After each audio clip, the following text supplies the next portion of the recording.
हाय, मैं हूं आसिफ और चलिए बात करते हैं कि पढ़ाई कैसे की जाए। अब देखते हैं कि बहुत से स्टूडेंट्स जो 10th पास करके आगे आते हैं जेई और नीट जैसे एग्ज़ाम्स देने के लिए, वो बहुत सारी ये डिफ़िकल्टी फेस करते हैं कि आगे किस तरह से पढ़ाई की जाए। बिकॉज़ अभी तक आपने जो एग्ज़ामिनेशंस देखे हैं, अभी तक जो एग्ज़ामिनेशंस फेस किए हैं, उसमें आपकी मेमोरी टेस्ट की जा रही थी, उसमें आपकी याददाश्त टेस्ट की जा रही थी। लेकिन यहाँ से आगे जब जाएंगे आप और आप जेईई नीट या फिर दूसरे एग्ज़ाम जो भी देंगे, वो आप जैसे जैसे आगे अपनी पढ़ाई में जाते जाएंगे आपका एप्लीकेशन ऑफ नॉलेज टेस्ट किया जाएगा। बिकॉज आजकल तो ये ज़माना है कि नॉलेज आपके फिंगर टिप्स पर अवेलेबल है। Internet makes everything available. तो अब यहाँ से आपका एप्लीकेशन ऑफ नॉलेज टेस्ट होगा और ये टेस्ट होगा कि आप अलग अलग तरह की नॉलेज को कैसे यूज़ कर सकते हैं। जैसे फॉर एग्जांपल आपने एक कॉन्सेप्ट है जो फिज़िक्स में पढ़ा है और वो कॉन्सेप्ट एक ज्योमेट्रिक स्पेस में अप्लाइड हो रहा है। तो आप फिज़िक्स और ज्योमेट्री की अंडरस्टैंडिंग को कैसे मिलाकर उसे समझ सकते हैं और उसे सॉल्व कर सकते हैं। इसी तरह सिमिलरली केमिस्ट्री और बायोलॉजी फॉर एग्जांपल इन दोनों को मिलाकर कुछ कॉन्सेप्ट बन सकते हैं। बिकॉज बायोलॉजी में बहुत सारे कॉन्सेप्ट ऐसे हैं जो आपको केमिस्ट्री से लेने होंगे। तो इसलिए ये बहुत ज़रूरी हो जाता है कि आप कॉन्सेप्ट्स को समझें, आप कॉन्सेप्ट को अंडरस्टैंड करें। सो साइंस काम करती है नॉलेज को एक दूसरे के ऊपर स्टैक करके। हमें कुछ चीज़ें पता होती हैं एक फील्ड से, हम उसे अप्लाई करते हैं किसी और फील्ड में, और उससे जो हमें नई चीज़ें पता चलती हैं उसे अप्लाई करते हैं किसी और फील्ड में, और उसी तरह हमें चीज़ें मिलती जाती हैं। जैसे फिज़िक्स में डिस्कवरी हुई Xerox machine, gamma rays, X rays की, उसे हमने बायोलॉजी में अप्लाई किया। तो इसी तरह हमें चीज़ों को समझना है ताकि हम चीज़ों का एप्लीकेशन अच्छी तरीके से समझ पाएँ और उसे यूज़ करके हम एग्ज़ाम्स में यूज़ कर सकें और प्रॉब्लम सॉल्व कर सकें। बेसिकली बिकॉज अगर आप if you look at JEE and NEET, both of these exams test your understanding. ये आपकी अंडरस्टैंडिंग को टेस्ट करते हैं, आपकी समझदारी को टेस्ट करते हैं कि आप कितना चीज़ों को समझ पा रहे हैं, कितना चीज़ों को समझ कर अप्लाई कर पा रहे हैं। बिकॉज जब तक आप समझेंगे नहीं, आप उस प्रॉब्लम को सॉल्व नहीं कर पाएंगे। मैं समझ सकता हूँ कि ये काफ़ी डिफ़िकल्ट हो सकता है बहुत से स्टूडेंट्स के लिए, बिकॉज हमें इस तरह से पढ़ने की आदत नहीं होती है। Because we study something and then we go to the next topic, that's it. And एक बार पढ़ के हमें लगता है कि ये हमें समझ गया है, और फिर हम दूसरे टॉपिक पर चले जाते हैं और फिर हमें पता भी नहीं चलता कि यार ये क्या था। बट जब तक हम उसे एग्ज़ाम में फेस नहीं करते, इसके लिए प्रैक्टिस भी बहुत इंपॉर्टेंट होती है कि आप प्रैक्टिस करते रहें कि आपने क्या पढ़ा है और आप उसको कैसे अप्लाई करेंगे।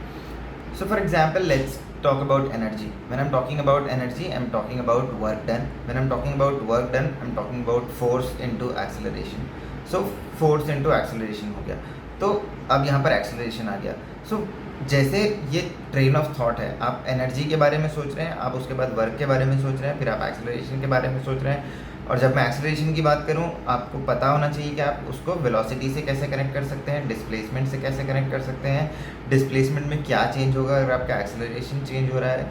सो फॉर एग्जांपल, अगर एक्सेलरेशन यूनिफॉर्म एक्सेलरेशन है तो टी सेकेंड्स के बाद एक ऑब्जेक्ट अगर 0 से स्टार्ट हुआ, टी सेकेंड के बाद कहाँ होगा, t2 सेकेंड्स के बाद कहाँ होगा।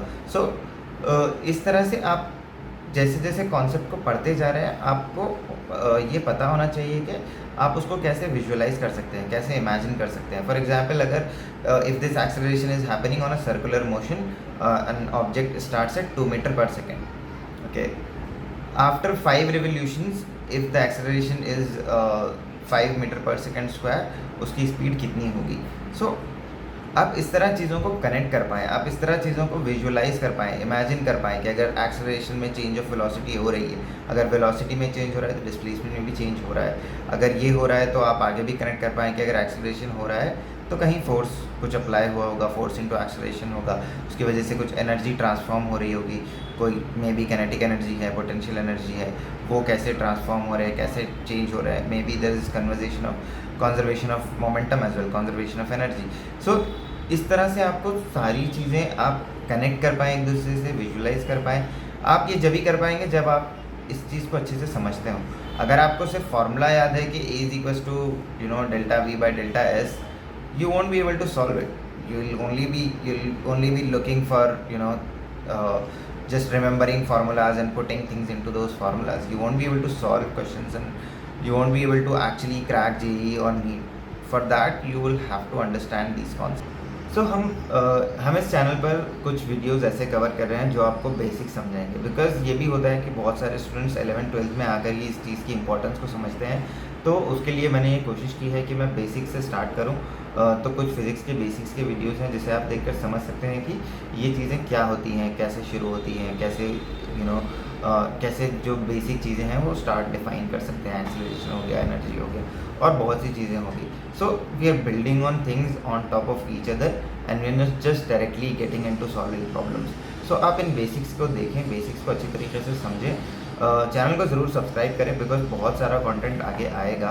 There will be a lot of videos, there will be problem solving and there will be a lot of Q&A sessions, questions answer sessions, जहाँ पर आपके सवालात का जवाब दिया जाएगा। सो वही है, जब मैं बता रहा हूँ कि आपको चीज़ें समझ कर पढ़नी है, आपको अपने अंदर एक क्यूरियोसिटी जगा कर रखनी है। इस टाइप की क्यूरियोसिटी जो फॉर एग्जांपल पुराने एक साइंटिस्ट में हो, एक रिसर्चर में हो, जो अपने अतराफ़ की चीज़ों को समझने की कोशिश कर रहा हो। सो बेसिकली आपकी कोशिश यही रहे कि आप अपने अतराफ़ की चीज़ों को समझने की कोशिश करें।